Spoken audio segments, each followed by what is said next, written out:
kábíyèsí ìlú Ọ̀tún Èkìtì àtàwọn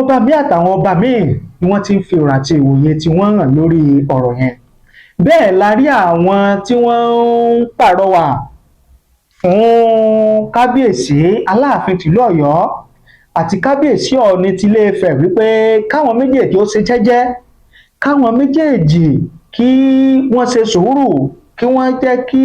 ìfẹ́ àjọṣepọ̀ kó jọba láàrin àwọn méjèèjì, kán gba ìfẹ́ láàyè, kán gba ìṣọ̀kan láàyè. Àtàwọn ọ̀tọ̀kùlú, àwọn tí wọ́n lẹ́nu lọ́rọ̀ ni wọ́n ti ń fi ọ̀rọ̀ àti ìwòye tí wọ́n hàn lórí ọ̀rọ̀ yẹn. Ṣùgbọ́n ohun tí mo tún wá padà rí ní ojú ìkànnì àbí lórí ìkànnì